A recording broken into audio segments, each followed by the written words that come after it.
Today's Metro News television forecast is brought to you by Salango Law. Get results, not excuses. Meteorologist Joe Hansel here. It will be a quiet weather day today with some fog. Still be mindful if you're out and about and there are still some areas of storm damage from yesterday's damaging winds. All those yellow dots, either severe level wind gusts or storm damage. Numerous trees were reported down in the state, and some power lines down too that led to some local fires too. Again, today's a break weather day. High of 84, low at 62 in Charleston yesterday. 1 lonely degree above average for both of those, and picked up some rain, officially 0.38 inches. Today, again, all of us are dry. I'll be watching for some increasing chances of rain around midweek, late Wednesday, and especially Thursday. Some increasing warm humidity ahead of our next cold front. Some moderate to heavy to excessive rain. There's a risk of excessive rain that could lead to some flash flooding potential on Thursday, and some severe weather potential around Thursday as well. So keeping eyes on Thursday, where some excessive rain and severe storms may be possible. None of that today. We get a break. Some local sprinkles or light showers are possible, mostly around the foothills and higher elevations today. A couple of isolated showers are possible in some northern areas of the state, but little rain is expected with a breezy northwest wind flow today. Fly Saver forecast, it starts at home. Some select cities in here. Orlando 91, chance of a storm. New York City down to 76 today. From Panhandle to Panhandle, northwest breeze, mostly sunny, high near 70, very little chances of rain. 60s and 70s to the east today. Again, up in some of the higher elevations, some strong northwest winds will be possible today. Down to the south, mostly sunny to partly cloudy, with little chances of rain. Thursday, rain likely, chance of storms, could go strong or severe, and a risk of some flash flooding, high of around 88, and then low chances of showers for the weekend, highs in the 70s to near 80 degrees. This is Ben Salango with Salango Law. Salango Law has earned a reputation for getting excellent results for our clients. With decades of experience handling thousands of cases, we know what it takes to deliver. Proudly voted Best in the Valley for 3 consecutive years by readers of the Charleston Gazette-Mail, Salango Law is deeply committed to giving back by investing in our community. From supporting local programs to making our region a better place to live, Salango Law is proud to be your trusted legal and community partner. Check us out at salangolaw.com.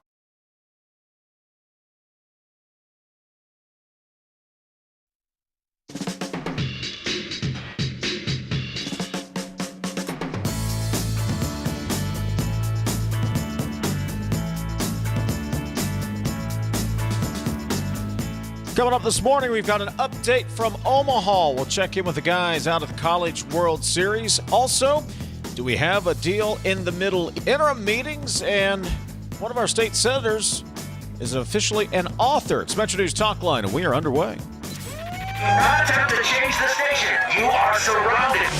We interrupt this program to bring you an emergency news bulletin. Repeat, this is an emergency bulletin. Keep your radio turned on. From the studios of WVRC Media and the MetroNews Radio and Television Network, the voice of West Virginia, comes the most powerful show in West Virginia. This is MetroNews Talkline with Dave Wilson and TJ Meadows. Check set line up link. Activated Telos telephone. Switch network control from Charleston to Morgantown. Stand by. Q Dave and TJ. You're on. MetroNews Talkline is presented by Encova Insurance, encircling you with coverage to protect what you care about most. Visit Encova.com to learn more. Good morning, back in the Encova Insurance Studios in Morgantown and Charleston. Dave Wilson in Morgantown, TJ Meadows in Charleston. Sophia Wasik is our audio producer today. You can thank her if you're listening in on one of our great radio affiliates across the state. Zach Karolchek is handling the video stream this morning. 800-765-TALK, 800-765-8255. That's the phone number. 304-TALK, 304 is the text line. Coming up bottom of the hour, we'll talk to Jared Halpern, Fox News Radio, get an update on what, if any, deal we have in Iran. President Trump announcing over the weekend there was a deal. Is there? Really? We'll get into that. Ryan Weld, Brooke County State Senator, will join us. He has a new book. We will talk to him coming up in the second hour of the program. 800-765-TALK, the phone number. 304-TALK, 304, the text line. Say good morning to T.J. Meadows in Charleston. Good morning, sir. Good morning, sir. It's a great day to be a capitalist in America and in West Virginia. That's a great day. Any day this side of the dirt is a great day. Amen. Let's go out. Speaking of the dirt, let's go out to Omaha, Nebraska, where the Mountaineers were playing on the dirt of Charles Schwab Stadium yesterday in the College World Series, taking on University of North Carolina. Uncharacteristic miscues in the seventh lead to a couple of runs, and North Carolina gets the 5-2 win. Our three guys, or at least two of the three guys who have been out there this week, Hoppy, Kercheval, Brad, Hal, they join us from Omaha this morning. Morning, guys. Good morning. Brad Howe is on his way. He got held up at the coffee shop. We should have known, Hop. We should have known. There's a line at the coffee shop.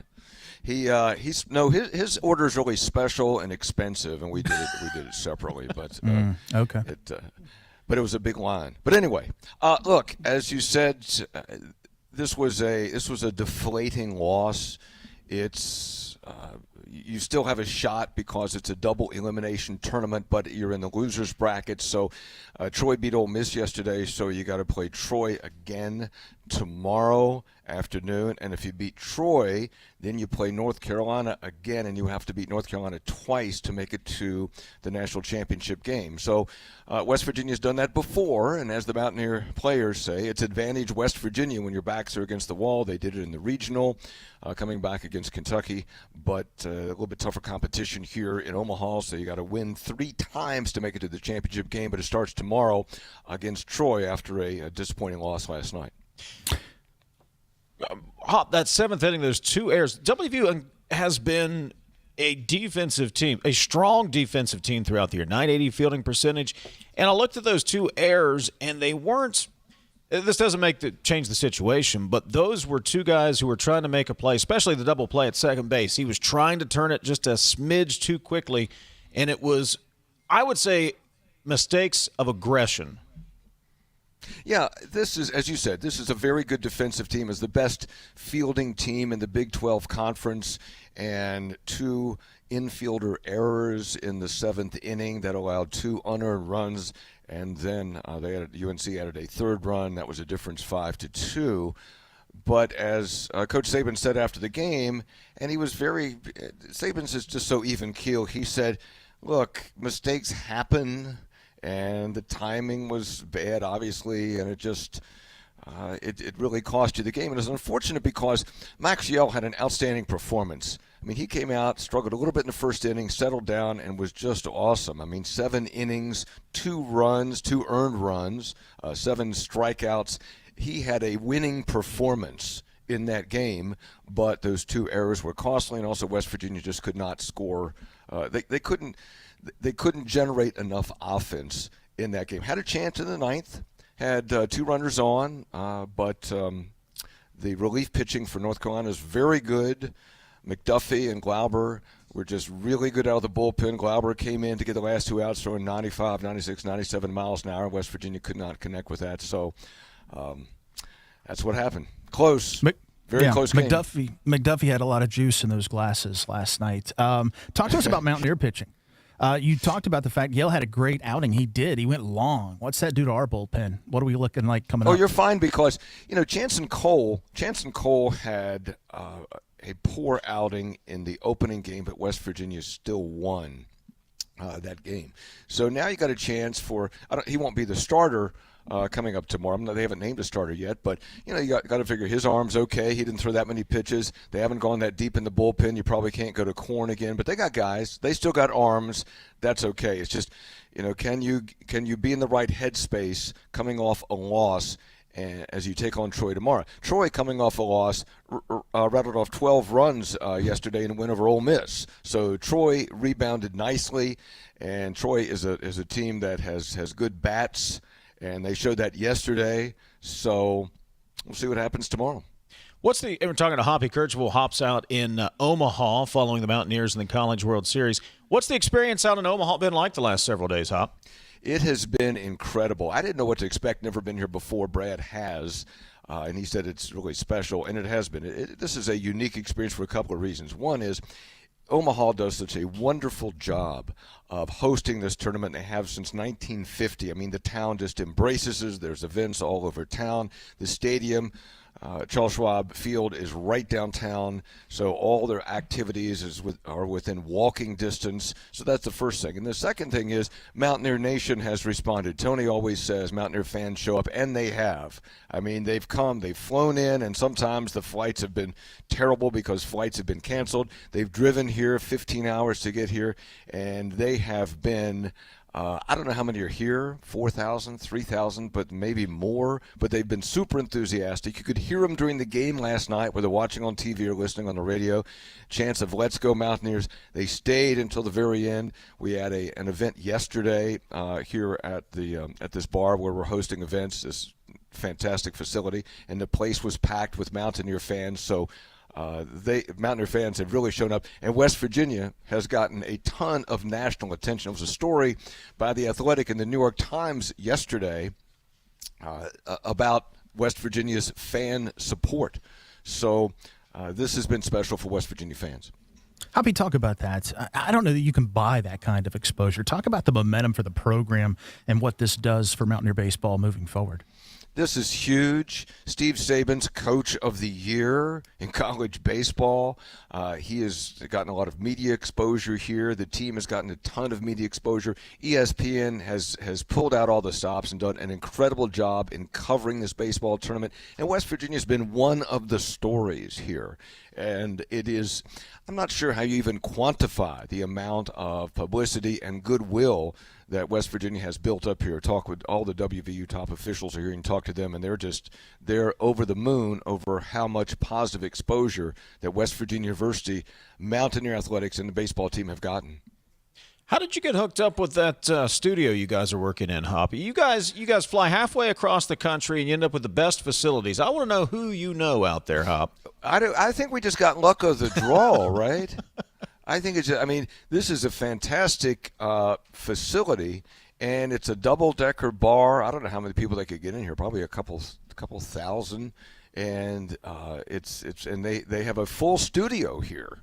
I mean, we're sitting in this incredible studio. They got lights, they got video capabilities. So we've been hosting podcasts in here and doing Sportsline from here. So, yeah, but the Mountaineers have made this their home away from home. I mean, the Mountaineers have been going to a lot of the watering holes, but they've made this their home away from home, and this facility could not be more accommodating. Walk us through what the team is doing today, tomorrow, leading up to their next game. I don't know. I suspect they're having a closed practice somewhere, and I expect that the Mountaineer coaches, who do a tremendous job at scouting and preparation, are looking back at Troy. They got some material to look at. I mean, they got game tape, they got analytics from the first time they played Troy.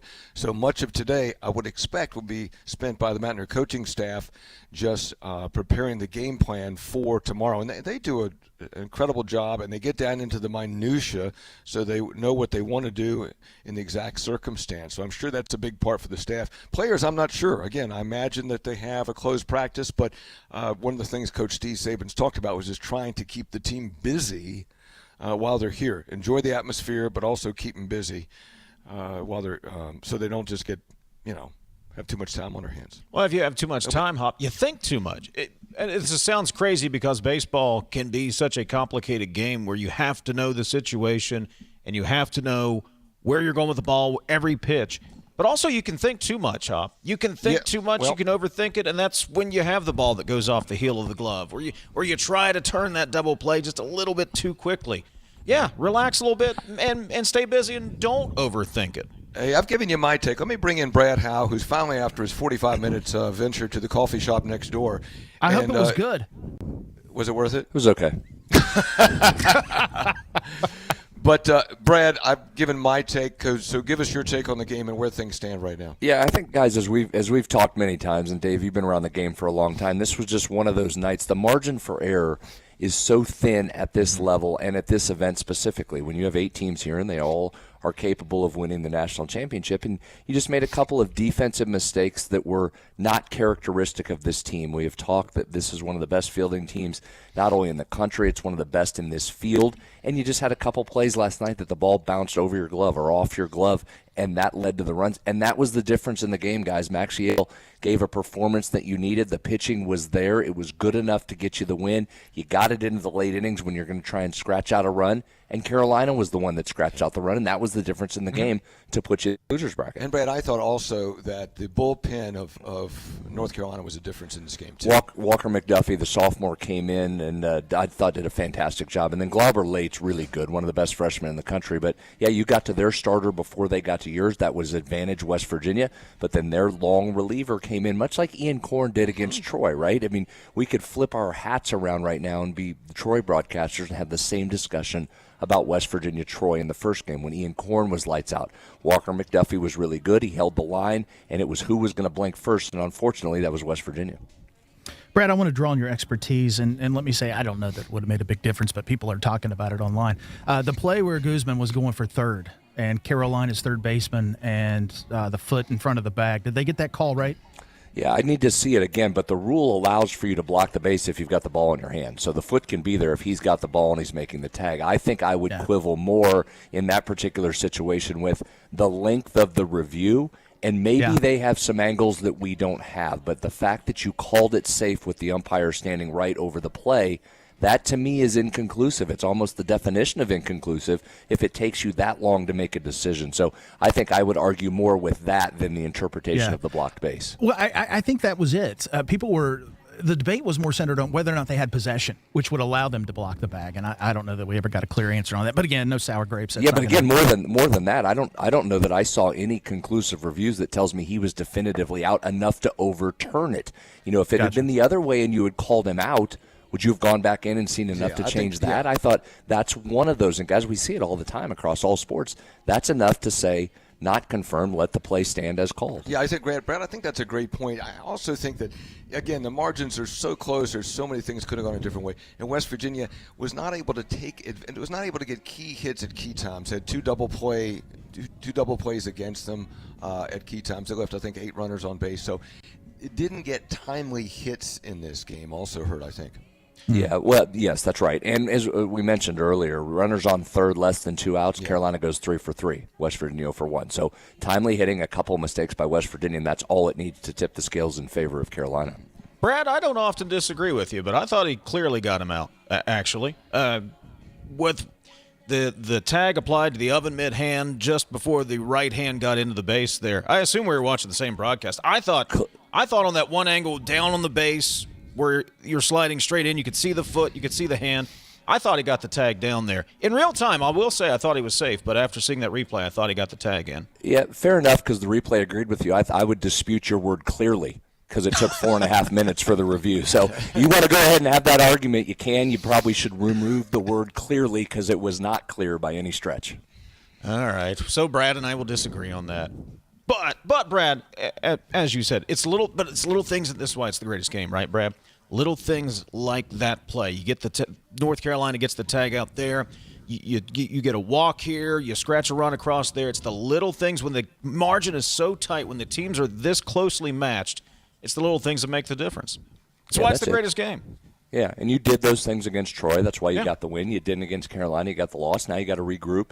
And you've got a bunch of pitchers still available. You've got a Troy team that's had to grind through another game and use a bunch of pitchers. So let's see. Now you go out and you play, and this is not a position you're unfamiliar with. You just did this in the regional. So the road gets tougher, there's no doubt, but you're still alive and you're still playing. Brad, I talked to some guys at Marshall while we were in Huntington this week. Troy is perplexing because everyone I talked to said, yeah, Troy was probably they thought the third best team in the Sun Belt, and here they are. Banging out 12 runs against Ole Miss in an elimination game. Well, sports, right? Yeah. And baseball in particular, you get hot at the right time. West Virginia did, Troy did. Oklahoma might be the best example of that. That was a very mediocre team. We talked to their play-by-play guy, Toby Rowland, earlier this week. They had a very middle-of-the-road season this season, and they're just blistering hot. Absolutely hammered Alabama the other day. So that's what happens. Teams get hot this time of year, and Troy's no exception. I was impressed with them the other day. They don't give up. They're not going to stop. They get in there and take their swings. Your hope now, if you're West Virginia, is that it's just depth of bullpen, and it's who comes out of the pen now and provides a good performance. We saw it when West Virginia beat Wake with Dawson Montesa. He threw an absolute gem when you had to have it with your backs against the wall. Which of these teams does that? Is it West Virginia's guys out of the pen, or is it Troy that's able to step up in an elimination game? Guys, we will look forward to some more content. New 3 Guys posted or will be posted today? It is out here in just a minute, or will be out here shortly. Yes. So, yeah, coming very soon. It's recorded in the can. We're working on efforting that. All right. Guys, in minutes, Tony Caridi says. Out in minutes. Minutes.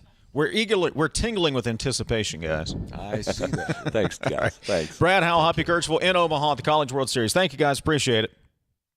This Metro News update from Omaha brought to you by Jarrett Construction. Right on time, right on budget. Call Jarrett Construction's license number, WV030133. Back in a moment.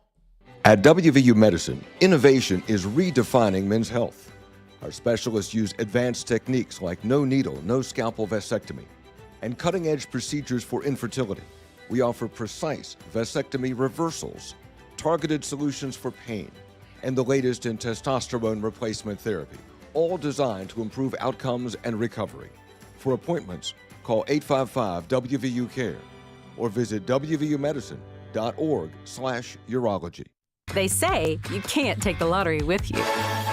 But now, you can play anywhere, anytime with iPlay, the West Virginia Lottery's official app. From Cooper's Rock to the Greenbrier River, from the bleachers to your living room, iPlay goes where you do. Safe, simple, and always West Virginia proud. Play anywhere, anytime. Download iPlay today. iPlay, the fun, secure way to play, wherever life takes you. 18 plus to play. Play responsibly. Summer in West Virginia means open roads, blue skies, and endless possibilities. But if you don't have reliable wheels, getting to work or making it to a doctor's appointment can feel like an uphill climb. That's where Good News Mountaineer Garage comes in. We take donated vehicles, fix them up, and get them to fellow mountaineers who need them the most. This summer, let's keep our community moving. Donate a vehicle today by calling 866-GIVE-CAR or visit goodnewsmountaineergarage.org. Donate a car, change a life. You're listening to Talkline on Metro News, the voice of West Virginia. Leading the efforts to build a stronger West Virginia, the High Technology Foundation has a proven plan to strengthen and diversify our state's economy. The I-79 Technology Park's high-capacity infrastructure continues to attract advanced federal operations that are driving economic growth. This keeps our young, educated residents in the state and brings West Virginians home. The High Technology Foundation, building a stronger West Virginia. Learn more today at WVHTF.org. Sunshine, open roads, and a new Toyota from Dan Cava Toyota World. Lease an all-new Camry for as low as $398 a month. All new Tundras now up to $8,000 off. All new Tacomas now up to $4,500 off or lease as low as $399 a month. $7,500 off the new BZ or 0% financing for 72 months. We've got a Toyota for you at Dan Cava Toyota World in Fairmont. Shop the world. On the next State of Minds. The number of users of AI just continues to grow every day, and the complexity of the tasks that people use them for. We are members of community, and we want to be hiring one of the community members or many of the community members where we go, and that's very important to us.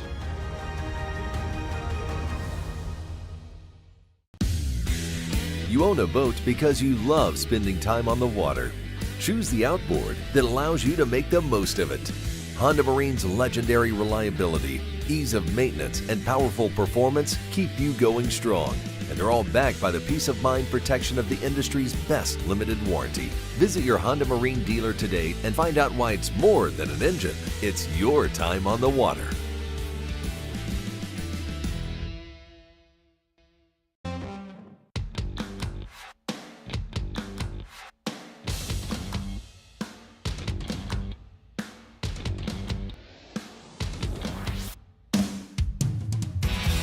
MetroNews Talkline is presented by Encova Insurance, encircling you with coverage to protect what you care about most. Visit Encova.com to learn more. 304 Talk 304 is the text line.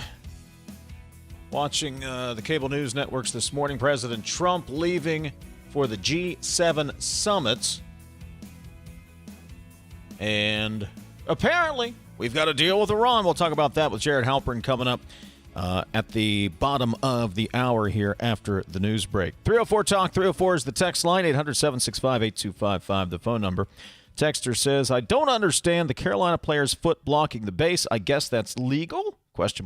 Asks Noel. So, all right, well, I could do a whole rant on how we've softened the game of baseball, but I will spare you that. Here's the rule as I understand it. You cannot block the base, or you have to give the runner a lane to the base, including home, if you do not have the baseball.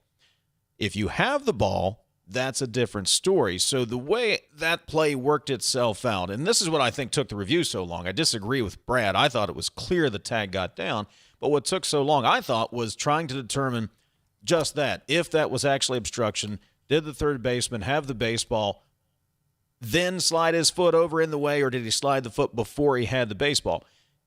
That maybe is not as clear. I thought it was all clear, personally. Do I like the rule? No, but that's the rule as I understand it. I don't like the rule either. I didn't think there was anything clear about that. It looked from what I saw that his foot was blocking the bag before he had control of the baseball.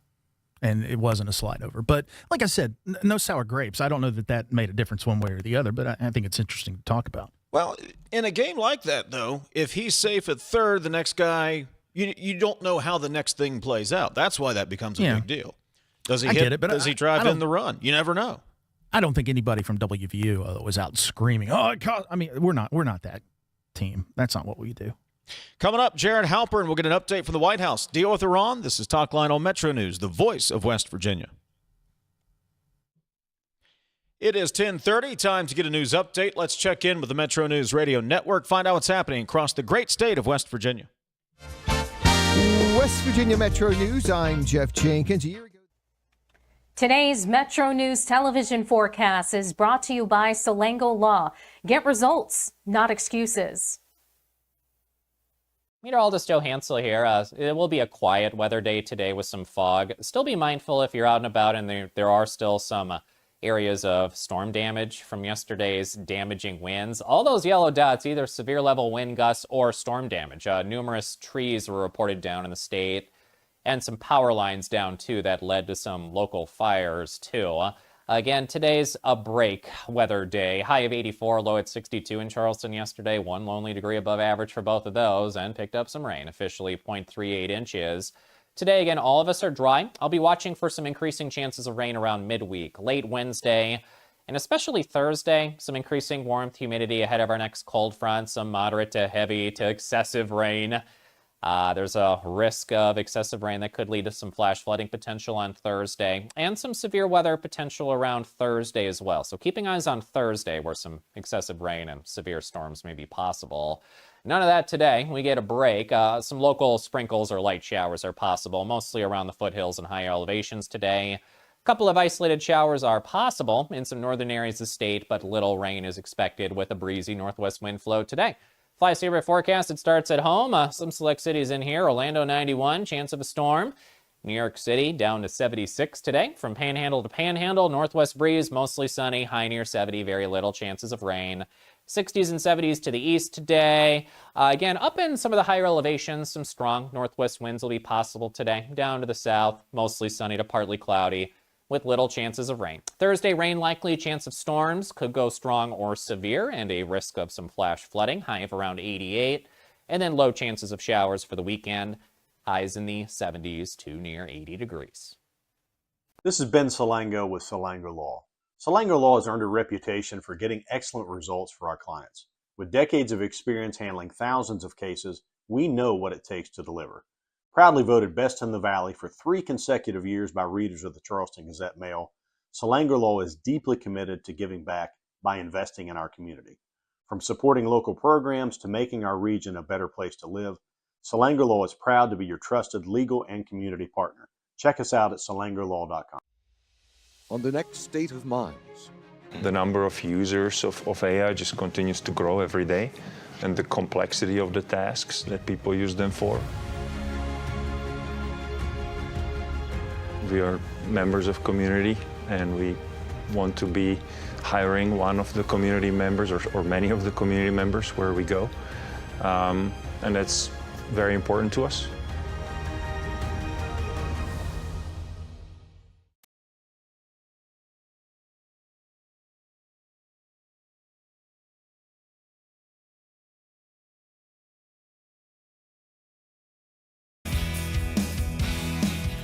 .304 Talk 304 is the text line, 800-765-8255.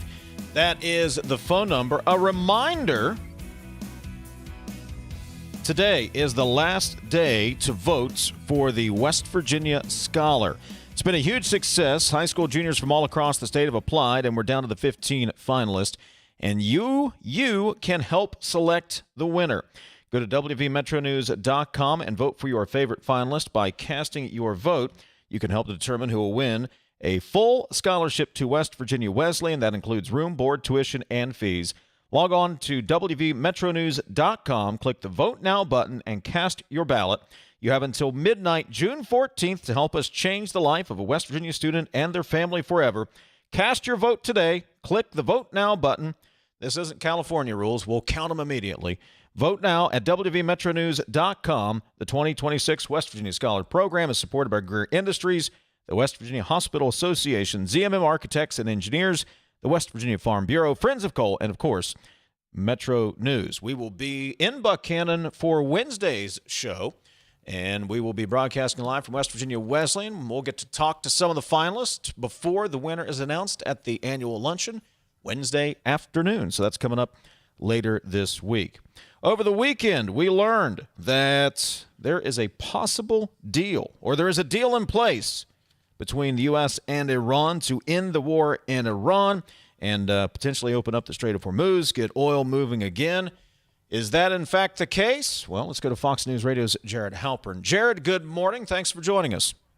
Good morning to you. And yeah, I think there are still a lot of questions about what this deal looks like, because there seem to be differing expectations depending on who you ask. First and foremost is this initial opening up of both the Strait of Hormuz and ending the U.S. naval blockade. Neither of those have happened yet. They could happen later today, maybe Friday, when they have this signing event that is supposed to happen in Geneva. And that is going to be huge, certainly for energy markets. We've already seen the price of oil plummet this morning, kind of just on news that this is going to happen, even though a lot of ships still remain kind of trapped there in the Gulf. But it then sets up a 60-day window to sort of work out the technicalities here, the kind of meat, right, which is Iran's nuclear program, the verification, and that the U.S. is going to want the timing of the sanctions relief that Iran wants. Does that happen right away? Does that happen as their nuclear program is decimated, dismantled? Does the enrichment, highly enriched uranium, get taken by the U.S.? What's the chain of custody for that? This ceasefire, as the president announced it yesterday, would include Lebanon. Israel says that is not their understanding.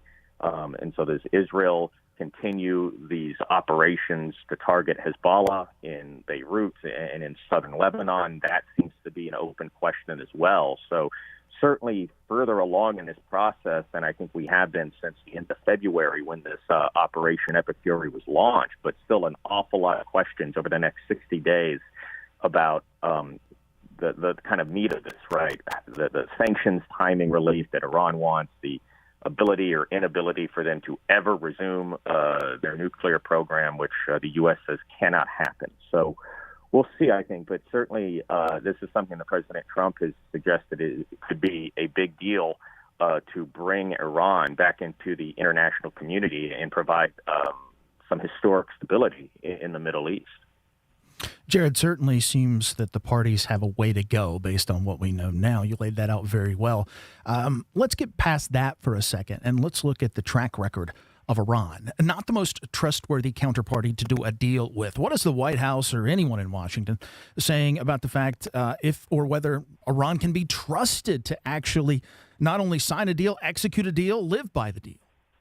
Well, so this morning, J.D. Vance, the vice president, has sort of been taking the lead on explaining this as President Trump travels to Europe. He said in a couple of interviews today that there are still details to figure out, including on that enriched uranium, but says this war has given the United States a new level of leverage, that there is now additional leverage that previous negotiations didn't have, primarily because of the state of both the ballistic missile and nuclear facilities of Iran. They are obliterated, right? I mean, we know that Iran has lost upwards of maybe 70 or more percent of their ballistic missile shield. Their facilities to develop nuclear weapons are in rubble.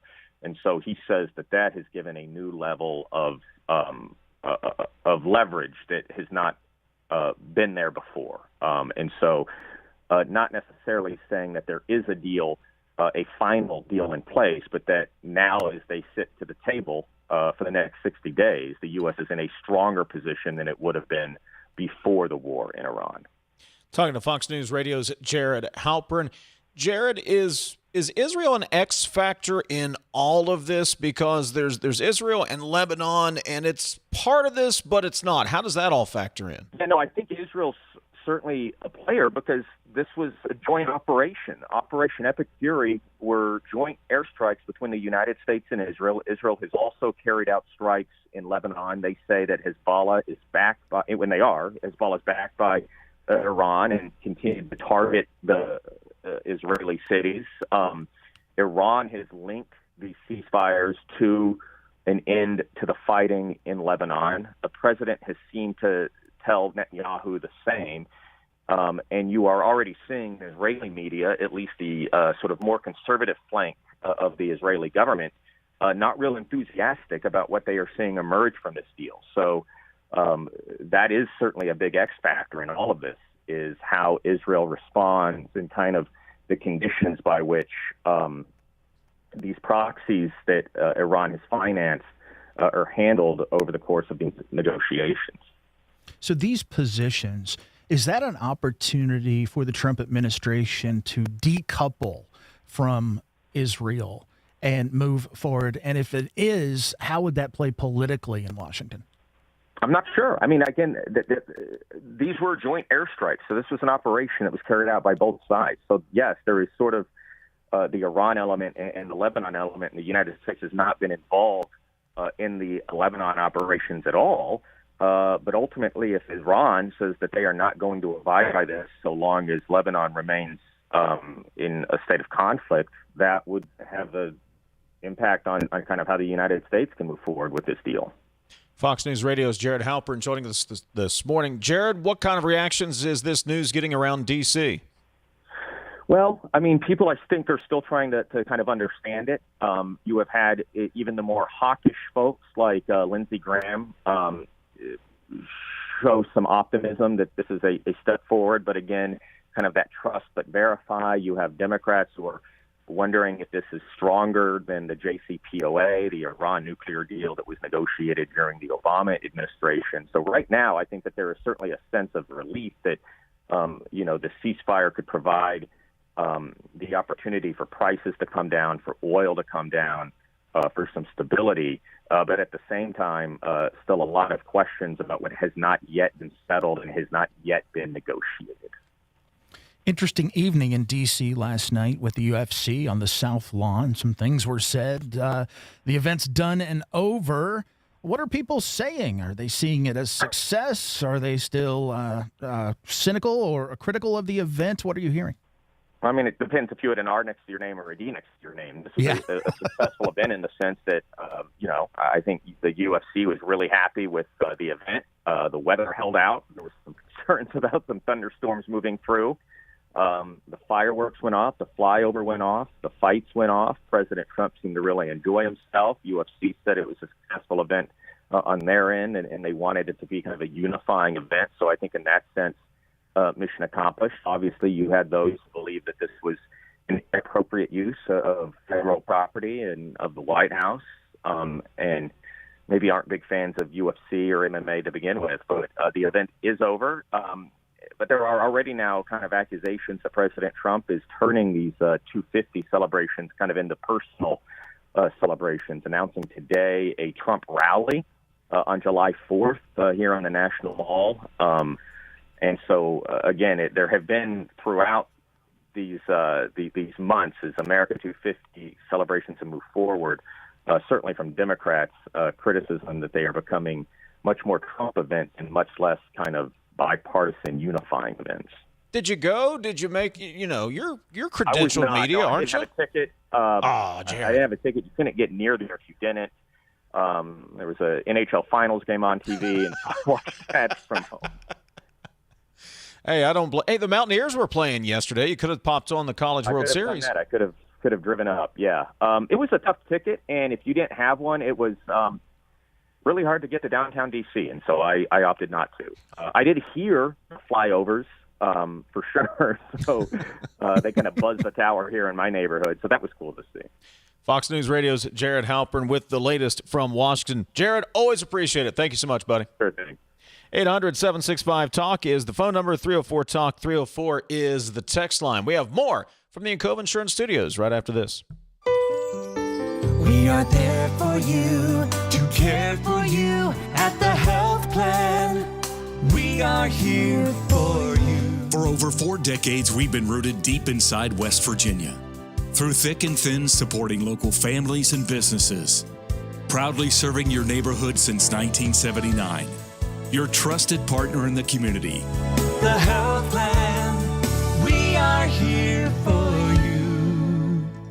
Are you ready to reach the finish line of retirement? At the Stike team at Wealth Enhancement Group, we provide comprehensive guidance for retirement planning in West Virginia. With years of experience, we'll draft a plan tailored for your unique goals. Whether you're just starting or nearing retirement, we make the process as simple as possible, easy, and stress-free. Visit wealthenhancement.com/Stike to set up a complimentary consultation and get started on your plan today. Let's work toward your dream retirement together. You're listening to Talkline on Metro News, the voice of West Virginia. With Metro News Hotline. What does it mean to lead in medicine? J.W. Ruby Memorial Hospital is the top hospital in West Virginia, nationally recognized for 3 programs and 18 procedures and conditions. But to us, leadership means being first in care, in lives saved, in lives restored. In medicine, we lead in the ways that truly matter.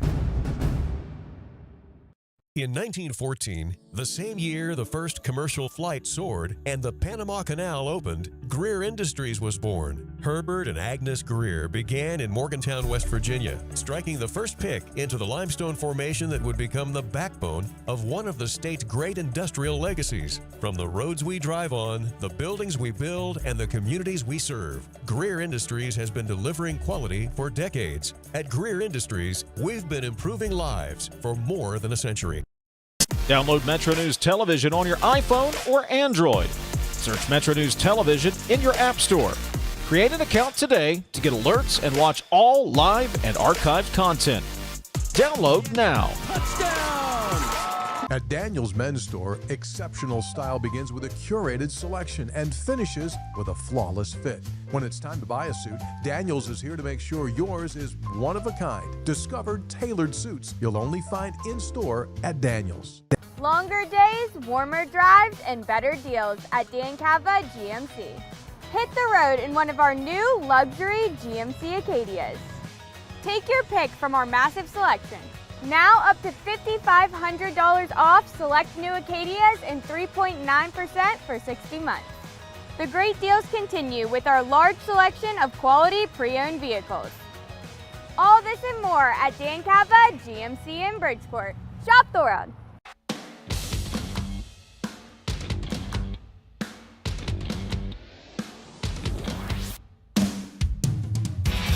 Metro News Talkline is presented by Encova Insurance, encircling you with coverage to protect what you care about most. Visit Encova.com to learn more. Text line is open for you. 800-765-TALK, 800-765-8255. Text the show at 304-TALK-304. That's the phone number. That's the text line. Texters say, no deal to end the war yet, just an agreement to do a 60-day ceasefire to work out a deal. Iran is very clear about this. Oh, well, if Iran is very clear about this. Look, TJ, I'm not going to get all excited. Well, I don't get excited for much of anything, if we're being honest. But until we see the text of the deal, which has not been released, until we actually see something in writing and that is actually signed, I mean, we've been here before.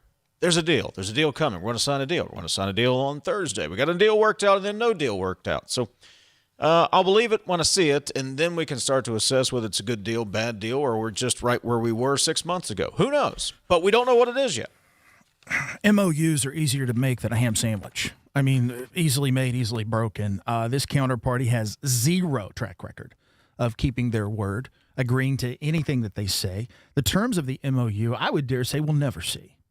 We'll never see. And that would be to the Iranian benefit. It would be whether or not the U.S. would go along with it. But what's the schedule of the deal look like? Here's what I mean by that. Okay, we do this. They do that, right? It's a mutual stand-down. What's the consideration for that? We talk about billions of dollars that could potentially go back into the Iranian economy, unfreeze assets over time. The vice president is talking about leverage. Well, if this is a ruse and nothing is solid when it comes to the nuclear part of the agreement, you're giving up that leverage.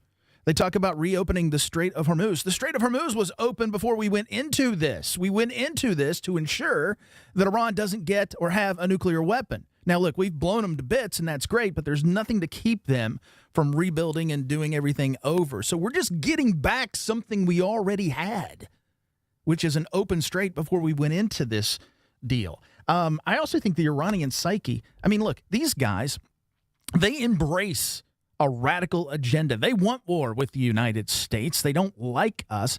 How does this deal play in their mindset? I mean, is this a win? Is it, oh, we've showed the infidels yet again. Here we go. We've drug them out one more time, and we'll drag them out for another 2 years until a new guy is president that maybe won't come as hard as what Trump does. I have tons of questions about it. I'm not sold at all. Yeah, we did all of this for what? They end up right back where we were. To your point, yes, it's a win for them, isn't it? Survive existing is a win for them, right? Yeah. They're stringing us along, man. That's why if Trump was going to go, we said this, how many months we've been in there? If you're going to go in, you have to go in and do the thing. You can't have to do the thing because you can't apply Western values to the situation. They just don't think like we do. Does that matter to the president? As long as it's not on his doorstep, he deposits it to the next guy. I think oil prices and gas prices matter to the president because there's an election coming up in November, and his party, well, and I don't even know if that matters that much to him, to be honest, TJ, whether or not the Republicans get whitewashed during these midterm elections. But the economy matters. Probably matters more than everything else, doesn't it? Here's the problem with the oil issue and the United States influence. We've talked many times. Oil is a globally dominated commodity. Clearly, Israel is not in lockstep with us on this. So if they continue lobbying and Beirut and Lebanon continue lobbying, the Iranians are not, they're not going to be satisfied with this. So what happens? Oil prices go back up because of the tension. We alone do not have enough oil, and we clearly don't have enough refining capacity to be able to decouple ourselves from the world oil market. So I'm not sure to what extent we have enough influence to even do anything over that. That's the point I'm getting here. And this is a long-running geopolitical context that goes back centuries and centuries. I mean, I don't see a win here. I'm sorry. I just see more questions than answers, and I don't know how this is going to work. 304-TALK, 304 is the text line, 800-765-8255. The phone number. Jackpots are growing. In West Virginia, jackpots are on the rise every week. Powerball hits Mondays, Wednesdays, and Saturdays. Mega Millions lights up Tuesdays and Fridays. That's 5 chances a week to get in on life-changing jackpots. Play in-store and online. 18 plus to play. Please play responsibly. The Powerball jackpot is $269 million. Mega Millions jackpot is $430 million, so go ahead, play today. Back to wrap up the first hour in a moment. This is Brad Howe for your local internet provider, CityNet. For years, rural communities in West Virginia waited for reliable, high-speed internet. Now, fiber is most likely at your front door. Public investment helped build the opportunity, and CityNet delivered the service to homes and businesses just like yours. With free equipment, free installation, no contract, and local support you can count on, switching to fiber has never been easier. Fast downloads, smooth streaming, better connections for work, school, and everyday life. When it's high-speed internet you need, CityNet.net connects, protects, and perfects. Located in the heart of West Virginia, Bridgeport is the place to play. Endless indoor and outdoor recreation opportunities, including the Bridgeport Complex, coupled with a dynamic food scene, make Bridgeport the perfect getaway destination for couples and families. Explore unique shopping and pick from a wealth of lodging options to find something perfect for your needs. Explore the heart of West Virginia in Bridgeport. Learn more about all there is to do at greater-bridgeport.com. You're listening to Talkline on Metro News, the voice of West Virginia.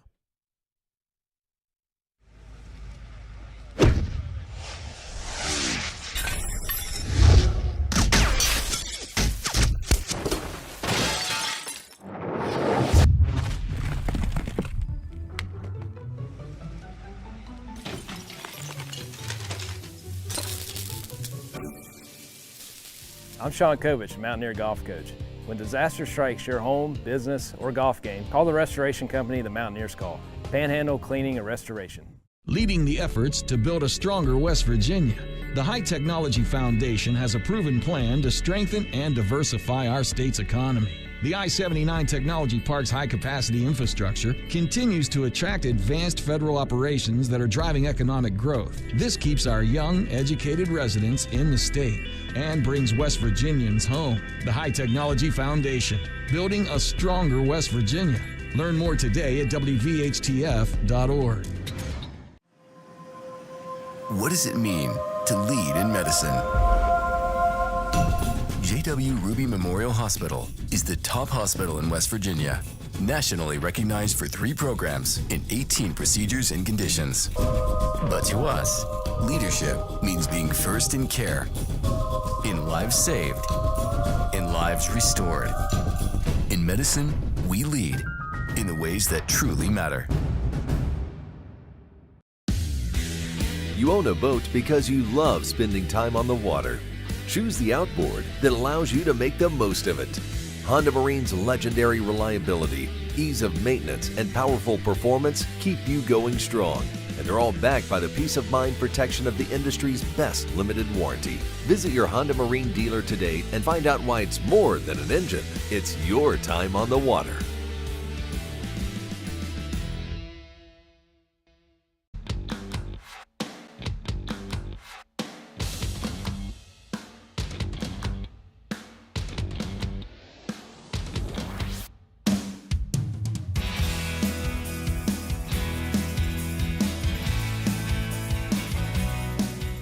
Over at WVMetroNews.com, we have comprehensive coverage from the just completed high school baseball state tournament. George Washington, St. Albans, Frankfort, and Sherman. The Sherman Tide winning state championships over the weekend. We've got recaps, highlights, photos, and I think, Harrison will let me know if I'm wrong, but I think we've got the full game broadcast from the championships on Saturday on the Metro News TV app. We've got all the highlights at WVMetroNews.com. And I think we have 73 days, 72 days, something like that, until football kicks off. So go grab a ham sandwich, because TJ mentioned ham sandwich. Now I'm kind of hungry. Go get you a ham sandwich and get ready, because kickoff ain't far away, as they say. But great tournament, great week. I thought Marshall did a fabulous job of hosting that for the first time. All of the staff from Marshall that helped out. Shout out to the CSC security staff, by the way. Those folks were out there in the sun for 7 days grinding, and they did a tremendous job. I thought it was a tremendous first year for the tournament there at Jack Cook Field. So well done to everybody involved, including the Metro News guys, who, they did okay.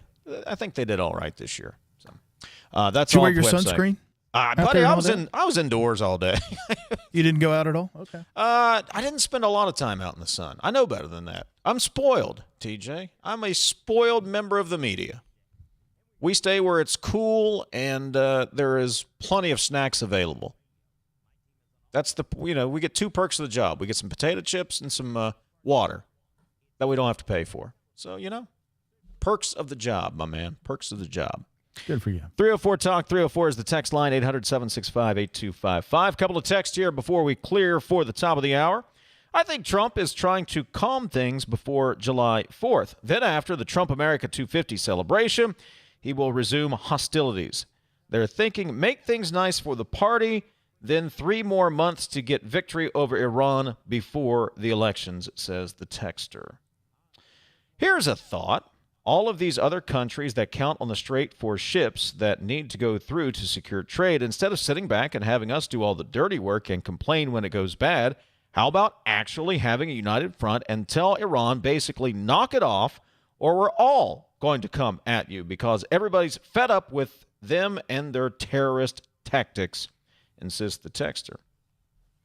Could build a pipeline, go the other way. Just take it out. Texter says, I have always said that when a country does not care about killing their own people or anyone else, any country that once won will get nuclear weapons. Will get nuclear weapons. And they still have their nuclear materials, and they're not going to go in after them. Any country that wants a nuclear weapon bad enough will get them. It's slightly more complicated than that. I don't know if I agree or disagree with that. I would tend to disagree with the assessment there because there are a lot of things that have to happen. It's not like, well, never mind. I don't have a good analogy there. I thought I had one. I don't think it was going to come out right. Dave, Republicans are not going to get whitewashed this fall. The president has many plans to keep that from happening, says Jim.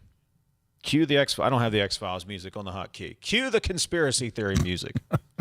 All right, coming up top of the hour, Brooke County Senator Ryan Weld has a new book out detailing some history up in the Northern Panhandle. We'll talk to him about that later on. More Capito, the U.S. Attorney for the Southern District of West Virginia, will join us. Come on back, second hour of Talkline on Metro News, the voice of West Virginia.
Today's Metro News television forecast is brought to you by Salango Law.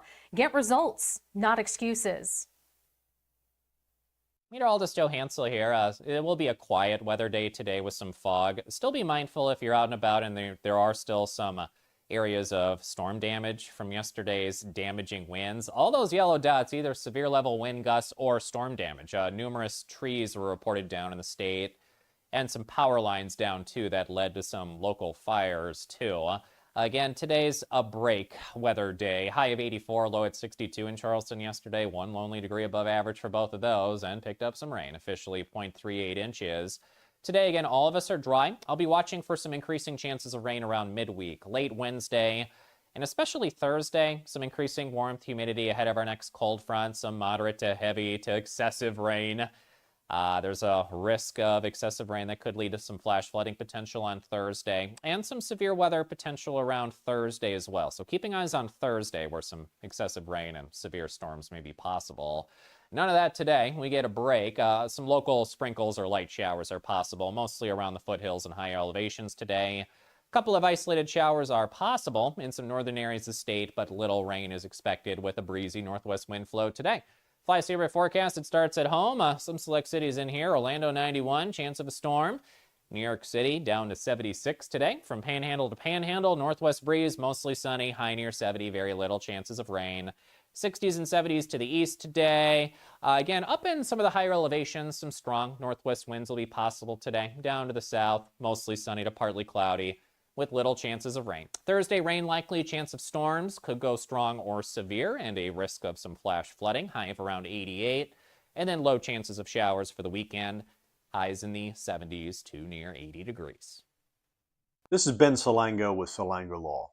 Salango Law has earned a reputation for getting excellent results for our clients. With decades of experience handling thousands of cases, we know what it takes to deliver. Proudly voted Best in the Valley for 3 consecutive years by readers of the Charleston Gazette-Mail, Salango Law is deeply committed to giving back by investing in our community.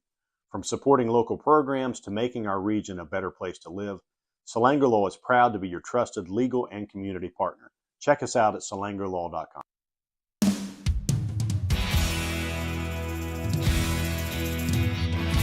MetroNews Talkline is presented by Encova Insurance, encircling you with coverage to protect what you care about most. Visit Encova.com to learn more. Second hour of Metro News Talkline. Dave Wilson of Morgantown. TJ Meadows is in Charleston. Our phone number is 800-765-8255. The text line is 304-TALK-304. Later on, more Capito, U.S. Attorney for the Southern District of West Virginia, will join us. We'll get to your calls, texts, and tweets as well. Also, the North-South game getting ready this week. Later this week, we'll talk to the co-director, Shann Elkins, at 11:45 this morning. 800-765-TALK, 800-765-8255, 304-TALK-304, the text line. Once again, say good morning to TJ Meadows. Morning, TJ Meadows. I got my gun. I'm always packing. Did you end up investing in SpaceX or not? No. Look, man, I don't do single stocks. I'm very risk averse. I'm a Jack Boglehead index all the way. I'll get my exposure there. And for the first time in a while, SpaceX is going to be right in up front on index funds. That has changed, but my goodness, don't write about how great that was and how many millions of dollars of wealth came about in your commentary because, the left is unhappy with me today. But I got news for you, brother. Capitalism works. We saw it on Friday. I think it's a thing to celebrate. I read a couple of people, they were just examples. I'm sure there are more who had just worked at SpaceX. They were employees, but they had turned some of their salary into equity in the company. They can retire now. They can retire. Yeah, I mean, the cafeteria workers had equity. They're now millionaires. A kid, 37 years of age, started at SpaceX in college. His parents said, no. You got a deal from General Electric. You got to go to General Electric. He said, nope, I'm going to go to SpaceX, got equity. He's 37. His equity was cashed. Well, he hasn't cashed yet, but it's like $13 million and change. And so he's like, I'm semi-retired now, 37. Not too shabby. 37, semi-retired. Anyway, let that sink in for just a minute. 800-765-TALK and 304-TALK-304. Brooke County Senator Ryan Weld has written a book, Foundations of Wellsburg, where he takes a look at some of the history and historic homes and structures there in the city of Wellsburg, up in the northern Panhandle.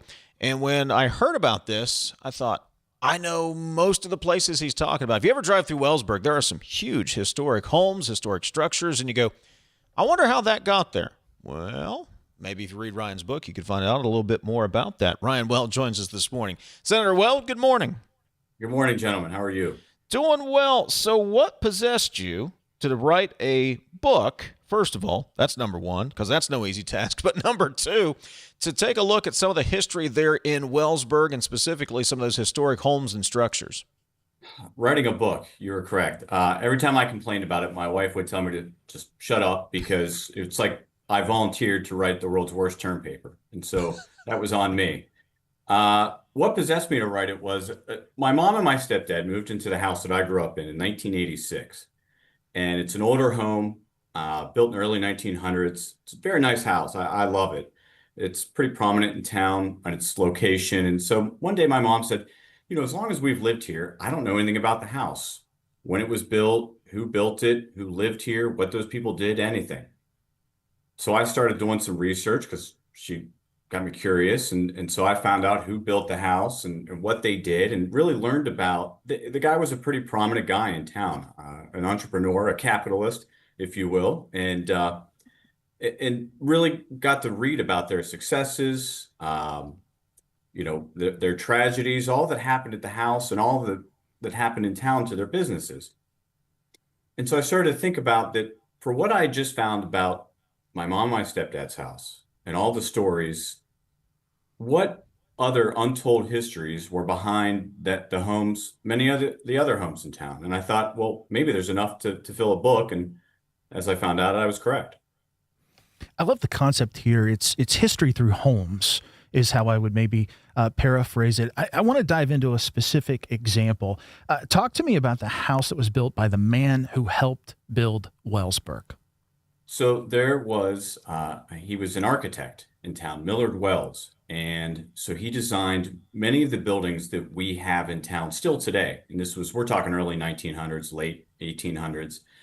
And so he designed a home with his wife in the early 1900s. And so he built and designed that house to go along with many of the other buildings. And what I liked about his story, and this happened a lot of the times with these homes, is that they kind of just neatly tied into major events in Wellsburg's history. And for Millard Wells, he designed Wellsburg's, at the time, massive 3-story city building. The top story of this building was so large that it housed, that's where Wellsburg High School played their basketball games. And on the ground floor, there was a lot of retail, and it was huge. And it was absolutely a massive structure in our downtown. And in 1939, unfortunately, it burned to the ground in a massive fire. And that fire has been documented, you know, locally, a lot of photos, and I was able to get a lot of those to use in the book. But being able to tie these homes and the people who live there to these significant events in town was, I thought, was really what made the book the book. And so Millard Wells, his legacy has continued to survive through town, through a lot of the buildings that he drew up and designed. Talking to Brooke County Senator Ryan Weld. He has a new book out, Foundations of Wellsburg. How did John F. Kennedy tie into one of these homes? So John Kennedy is I'm sure that a lot of your listeners know, you know, the state of West Virginia played a pretty prominent role in his primary election victory over Hubert Humphrey in the 1960 president Democratic primary. And he needed to win West Virginia to prove that a Catholic could win a Protestant state. And so as part of that, he kind of went on a large tour of West Virginia in 1959, laying the foundation for that primary election. And so one of the homes that he came to in town was owned by, at the time, prosecutor Ralph Pryor, who then became circuit court judge Ralph Pryor. And so Pryor was heavily involved in Kennedy's campaign, along with John Chernenko, who eventually went on to become a West Virginia state senator. And so Pryor hosted an event for Kennedy at his home with a number of people, a number of Democrats, executive committee members, at his home in Wellsburg in October of '59. And Jackie also had an event in Wellsburg at Chernenko's home and invited a lot of the ladies in town for tea to talk about some politics and the campaign. My grandmother was there. It's a very famous picture in our family of my grandmother pouring tea for Jackie Kennedy. And so Kennedy came to Wellsburg, came to that house and had an event there, and then had a luncheon at the Elks Country Club located just outside of Wellsburg. As you've researched all of this and you've put the profile together of how this historic architecture built Wellsburg, do you get a sense that the fact it's still there and you're telling the story of it, that can be used to also build Wellsburg's future? Is there a possibility there? I think that people can look at, some people might, I think a lot of people don't know this history, don't know the role that Wellsburg played in its early development in the region and some of these people. And so I would like to think that the people would take a greater pride in Wellsburg, knowing its history and seeing what Wellsburg was at one point, but what Wellsburg could be, and revitalizing some of these buildings and keeping in line with our history and being proud of that. I sure hope that spurs some sort of that pride in our community. It's part of it, yes. Talking to Brooke County Senator Ryan Weld, what surprised you? What did you learn through this process that you thought you knew, but you actually didn't know? So I think just how self-sustaining a lot of these small towns in West Virginia. And so I think that if you aren't from Wellsburg or from near the Northern Panhandle, I think you could still read this book because it shows a pretty vivid picture of what life in small town West Virginia was. And a lot of them were really self-sustaining with industries of their own. Wellsburg was big in glass and paper. They had their own shops and stores that people didn't have to leave town, and people could stay and ply their trade. I mean, there's a guy that I write about that invented the adjustable steering wheel and lived in Wellsburg and was able to do that because he was heavily involved in the glass industry and he stayed there. And so I think that's kind of the surprising thing of the people that were allowed to stay there because of the industries that sustain these small towns and then what they went on to do. So you're one book in. Did it light a fire? Do you want to do another one? Would you do it again? I do. This one took quite a while, but I kind of have a rhythm down. And so I don't think the second one would take a while because I didn't even touch some of the really older homes that were built in the 1800s that really have histories, because I wasn't looking to write something longer than the Old Testament. So there, a volume 2, I think, will probably come about someday, but I've already started kind of to work on it, yes. Hey, Ryan, when people found out you were writing the book, or now people finding out the book, have you had folks come up to you and then start telling you stories about their house, or maybe come up to you, from another town and go, hey, we've got a home like that. We've got places like that. Because I'm thinking just to myself, there are similar stories where I'm from of some of the old homes. There's similar stories, I'm sure, in all these small towns across the state. Oh, yeah, absolutely. I mean, people in Wellsburg, once they found out I was writing it, gave me information. I had a couple people say, I always wanted to write a book about Wellsburg, but I never got around to it. But I got a whole box of research that I want to give you to help you. And that happened a couple of times. And this is something, it could absolutely be replicated around the state. I was, my guard unit is down in Bluefield, and when we finished up for the day a couple weeks ago, I drove through Bramwell. And you see some of those homes. I mean, Bramwell had more millionaires per capita than any other place in America. And those homes are still there and they're well kept. And you could tell the story of those homes exactly in a way that I do about Wellsburg. And I think it would be extremely interesting. So let me plant a seed here, because nerds like me that go for this stuff, we spend money. There may not be many of us, but we spend money. It would be great if you could take your book and I could do an audio tour drive in Wellsburg of all of these homes and go place to place and understand. I mean, I think people would do, maybe not a lot, but history buffs would do that.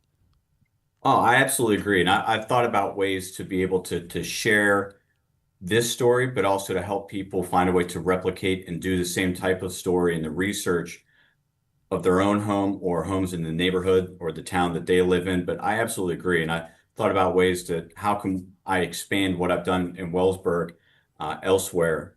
You're right. Brooke County Senator Ryan Weld, where can we find the book, Ryan? So on Thursday, I'm having a book launch event in Wellsburg. It's called the Arabian Nights Bed and Breakfast, and it's one of the homes that's featured in the book.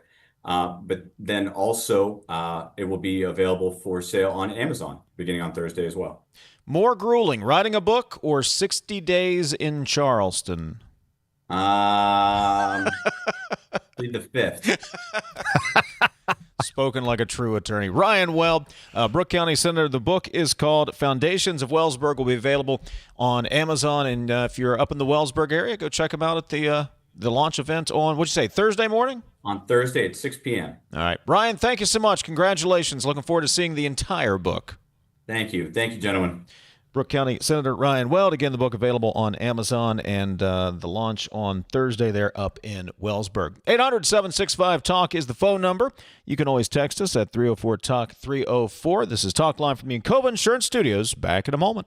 Approach your retirement with confidence. With over 150 years of combined experience, the advisors of the Stike team at Wealth Enhancement Group provide advice and wealth management strategies to individuals, families, small businesses, professional offices, and institutions. With the Stike team, you'll have access to an advising team with extensive resources, a client-first mindset, and a passion for helping transform the lives of those we serve.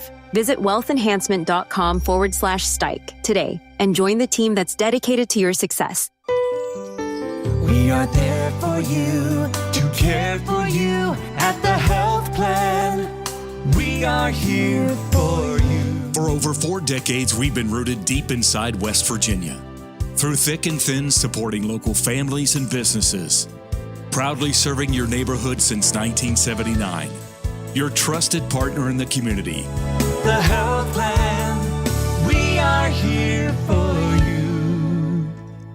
They say you can't take the lottery with you. But now, you can play anywhere, anytime with iPlay, the West Virginia Lottery's official app. From Cooper's Rock to the Greenbrier River, from the bleachers to your living room, iPlay goes where you do. Safe, simple, and always West Virginia proud. Play anywhere, anytime. Download iPlay today. iPlay, the fun, secure way to play, wherever life takes you. 18 plus to play. Play responsibly. Summer in West Virginia means open roads, blue skies, and endless possibilities. But if you don't have reliable wheels, getting to work or making it to a doctor's appointment can feel like an uphill climb. That's where Good News Mountaineer Garage comes in. We take donated vehicles, fix them up, and get them to fellow mountaineers who need them the most. This summer, let's keep our community moving. Donate a vehicle today by calling 866-GIVE-CAR or visit goodnewsmountaineergarage.org. Donate a car, change a life. You're listening to Talkline on Metro News, the voice of West Virginia. Leading the efforts to build a stronger West Virginia, the High Technology Foundation has a proven plan to strengthen and diversify our state's economy. The I-79 Technology Park's high-capacity infrastructure continues to attract advanced federal operations that are driving economic growth. This keeps our young, educated residents in the state and brings West Virginians home. The High Technology Foundation, building a stronger West Virginia. Learn more today at wvhtf.org. In 1914, the same year the first commercial flight soared and the Panama Canal opened, Greer Industries was born. Herbert and Agnes Greer began in Morgantown, West Virginia, striking the first pick into the limestone formation that would become the backbone of one of the state's great industrial legacies. From the roads we drive on, the buildings we build, and the communities we serve, Greer Industries has been delivering quality for decades. At Greer Industries, we've been improving lives for more than a century. We're Panhandle Cleaning and Restoration, and we're gonna save you. We've got it down to a science, an absolute state of art. We do it all, restoration, cleaning, and reconstruction. When disaster strikes, just pick up the phone. We're Panhandle Cleaning and Restoration, and we're gonna save you. Sunshine, open roads, and a new Toyota from Dan Cava Toyota World. Lease an all-new Camry for as low as $398 a month. All-new Tundras now up to $8,000 off. All-new Tacomas now up to $4,500 off or lease as low as $399 a month.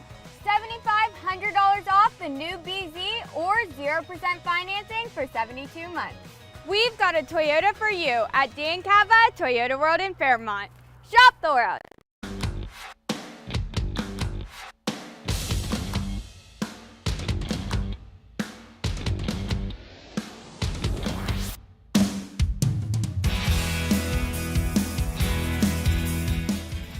304 Talk 304 is the text line. More Capito, U.S. Attorney for the Southern District of West Virginia, will join us coming up bottom of the hour. Also get you details on the annual North-South All-Star game, All-Star football game coming up later this week. 304 Talk 304.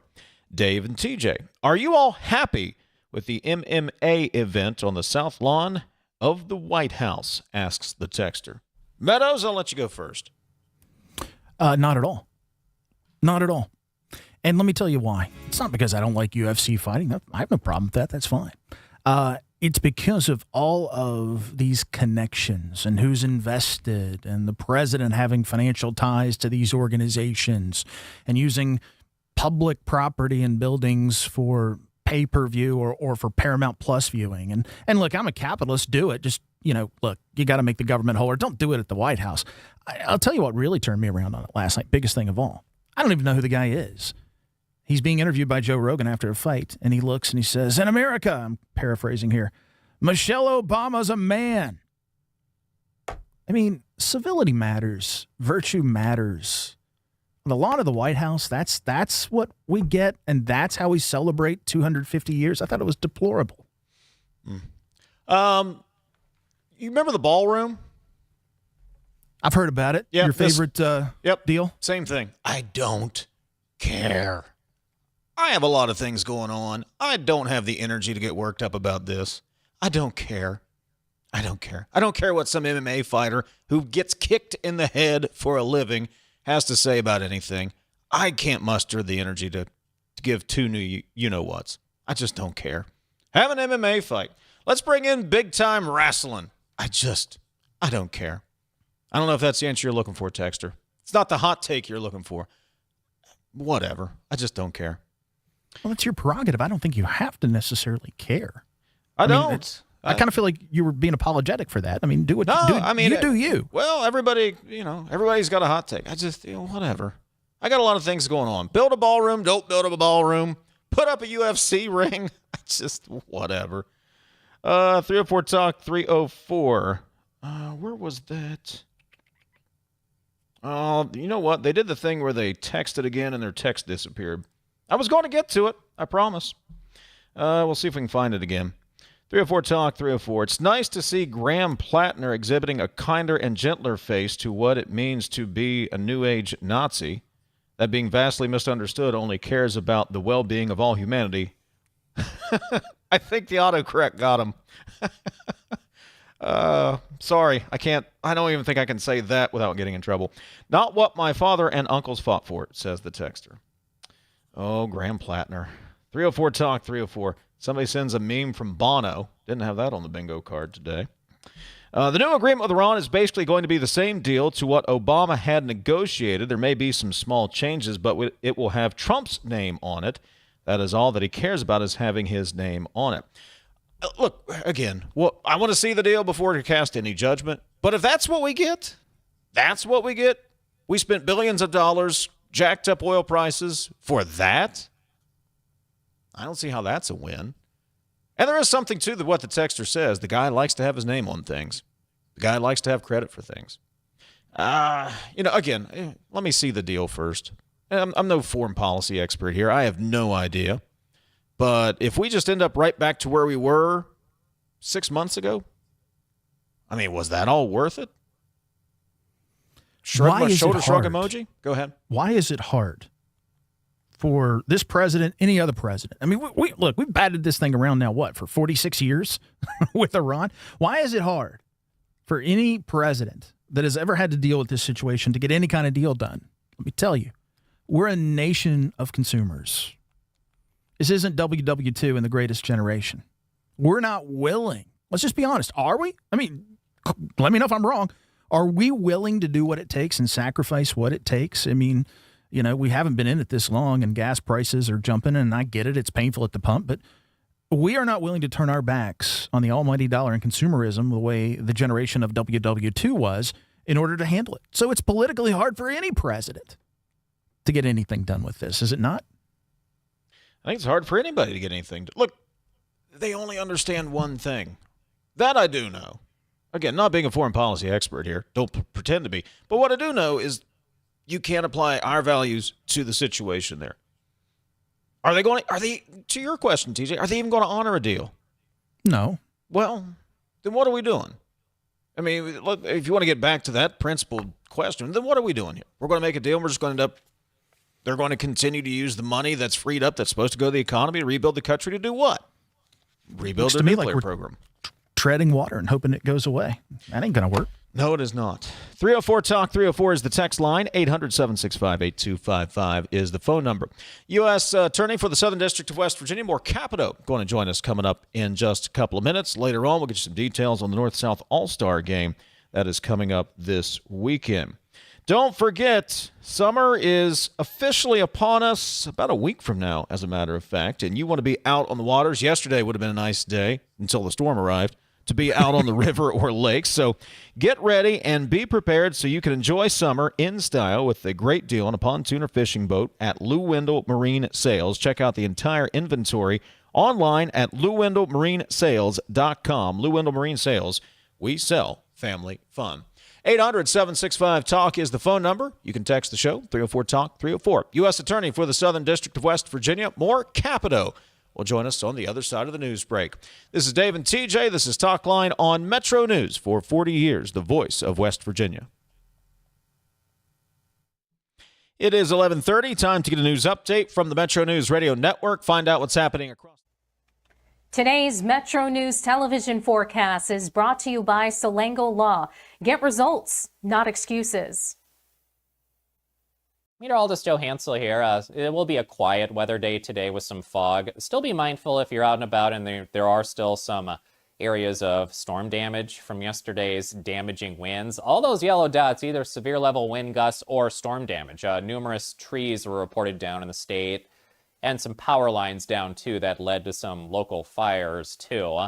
Again, today's a break weather day. High of 84, low at 62 in Charleston yesterday. One lonely degree above average for both of those, and picked up some rain, officially 0.38 inches. Today, again, all of us are dry. I'll be watching for some increasing chances of rain around midweek, late Wednesday, and especially Thursday. Some increasing warmth, humidity ahead of our next cold front, some moderate to heavy to excessive rain. There's a risk of excessive rain that could lead to some flash flooding potential on Thursday and some severe weather potential around Thursday as well. So keeping eyes on Thursday where some excessive rain and severe storms may be possible. None of that today. We get a break. Some local sprinkles or light showers are possible, mostly around the foothills and higher elevations today. A couple of isolated showers are possible in some northern areas of the state, but little rain is expected with a breezy northwest wind flow today. Fly Saver forecast, it starts at home. Some select cities in here. Orlando 91, chance of a storm. New York City down to 76 today. From Panhandle to Panhandle, northwest breeze, mostly sunny, high near 70, very little chances of rain. 60s and 70s to the east today. Again, up in some of the higher elevations, some strong northwest winds will be possible today. Down to the south, mostly sunny to partly cloudy, with little chances of rain. Thursday, rain likely, chance of storms, could go strong or severe, and a risk of some flash flooding, high of around 88, and then low chances of showers for the weekend, highs in the 70s to near 80 degrees. This is Ben Salango with Salango Law. Salango Law has earned a reputation for getting excellent results for our clients. With decades of experience handling thousands of cases, we know what it takes to deliver. Proudly voted Best in the Valley for 3 consecutive years by readers of the Charleston Gazette-Mail, Salango Law is deeply committed to giving back by investing in our community. From supporting local programs to making our region a better place to live, Salango Law is proud to be your trusted legal and community partner. Check us out at salangolaw.com. On the next State of Minds. The number of users of AI just continues to grow every day, and the complexity of the tasks that people use them for. We are members of community, and we want to be hiring one of the community members or many of the community members where we go. And that's very important to us.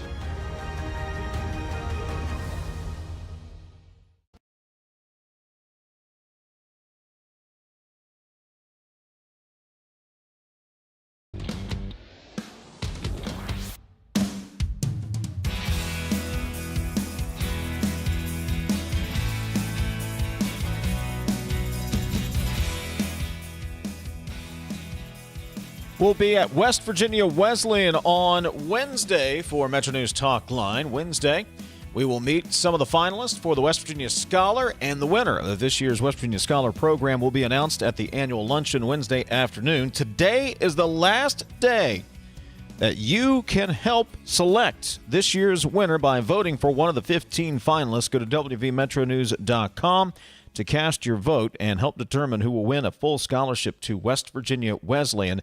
That includes room, board, tuition, and fees. Log on to wvmetronews.com, click the Vote Now button, and cast your vote and change the life of a West Virginia student and their family forever. Again, go to wvmetronews.com. 2026 West Virginia Scholar is supported by Greer Industries, West Virginia Hospital Association, ZMM Architects and Engineers, the West Virginia Farm Bureau, Friends of Coal, and, of course, Metro News. And we will be there Wednesday at West Virginia Wesleyan, bringing you Talkline Live. We'll get to meet some of the finalists for this year's West Virginia Scholar program.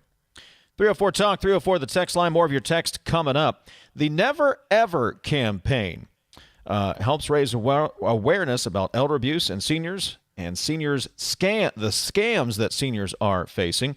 Helping to highlight that this week is the U.S. Attorney from the Southern District of West Virginia, Capito, who joins us on Metro News Talkline this morning. Good morning. Good to talk to you again. Good morning, guys. Dave, thanks for having me on. Good to be with you. Absolutely. Glad you could join us. The Never Ever campaign. This is something that has probably come up, whether a discussion with grandparents and for some of us parents, because there are people out there who are looking to prey on elderly individuals who, probably, maybe they're a little too trusting in today's world, to put it nicely.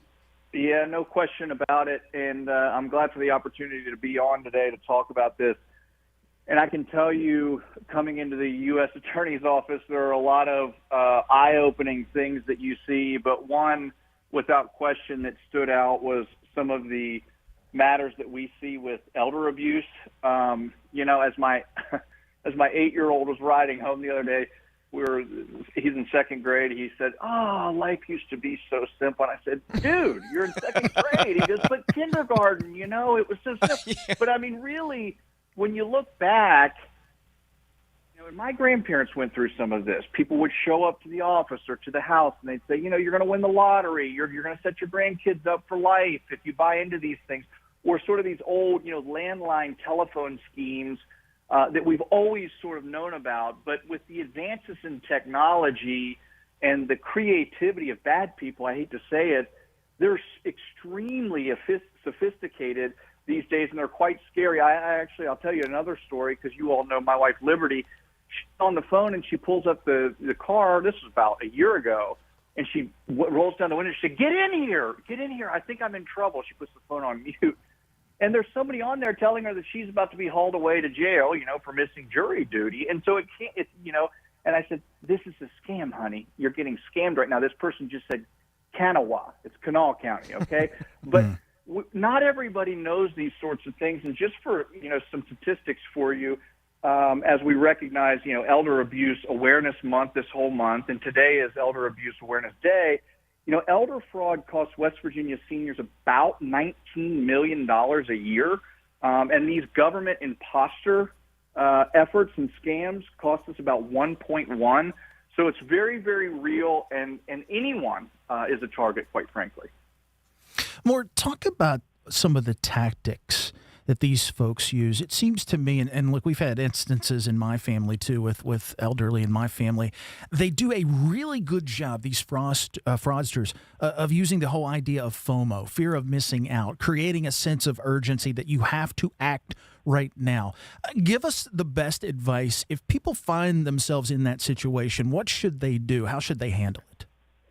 Well, you're exactly right, TJ, and thank you for bringing it up. The key to these scams are the sense of urgency, the sense of now. You have to act right now or something bad is going to happen. And with the advances of AI, quite frankly, somebody can be calling from a foreign country and using a voice substitution that makes them sound like they're, from Boone County or from Lewis County or anywhere where that's how sophisticated some of these technological tools are that these people are deploying, and they're going to where people are. They're going to Facebook, where grandparents want to follow their grandkids on sports, or they want to catch up with the pictures from the weekend over Memorial Day or something like that. And something pops up, and all of a sudden we're seeing folks that are talking about impending crises that need solved right now. And for instance, in this Never Ever campaign, they often say, your money isn't safe, move it to protect it, or, they're threatening to move your Social Security, or it's at risk. I mean, some of these things that people have worked a lifetime for. And I almost say when I go out and we try to educate this, because we'll prosecute the hell out of this stuff. I mean, so anytime anybody has any of this, you call our office and we will work to put these people where they deserve, and that's in prison.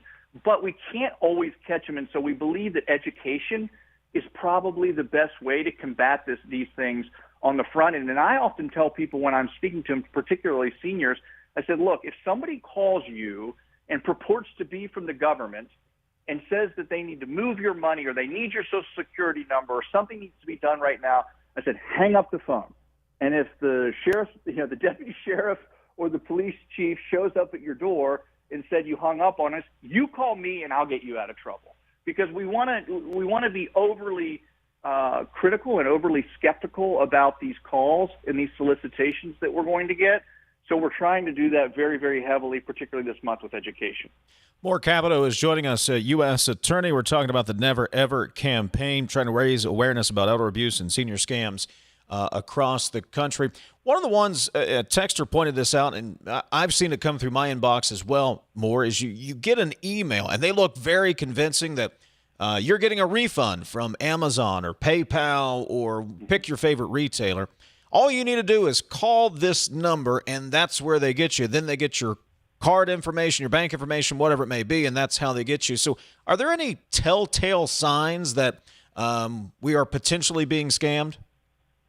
I think any time that somebody is requesting information from you, particularly personally identifiable information, PII as we refer to it, so name, birth date, Social Security number, you never ever want to provide those to a solicitation.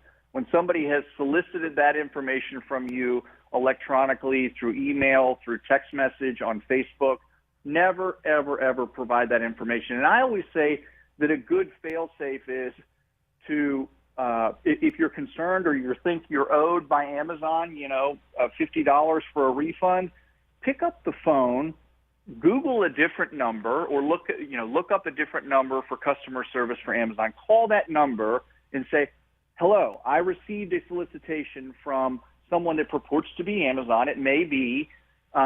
Is this legitimate? And I've done that before. I sort of put a letter down or put an email down. Don't feel like you need to click with the urgency. Take your time and just fact check it, and really look at any time somebody asks for money or personal information, you want to call and do a little bit of due diligence on all of those solicitations.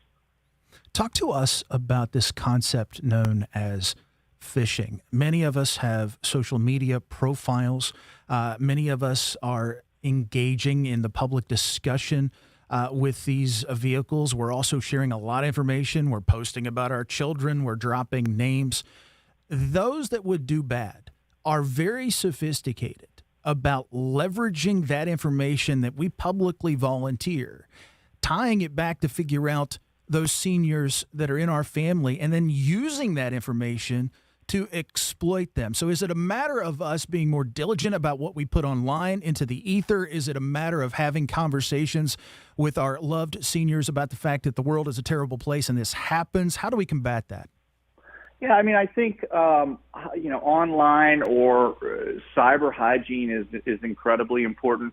We always want to be vigilant about what we're putting on the internet. I can tell you that some of the stories that I've heard in feedback from some of these scams, they'll call and they'll say, hey, TJ, I know you live in West Virginia and you're really distraught about the Mountaineer game last night, but hey, it's double elimination. They got another game to go. I was listening to you all on the radio yesterday. This person doesn't know you. They just know a little bit about you. Mm-hmm. And then all of a sudden you're going, oh, this person does know me because they know I've got grandkids or they know I've got a dog.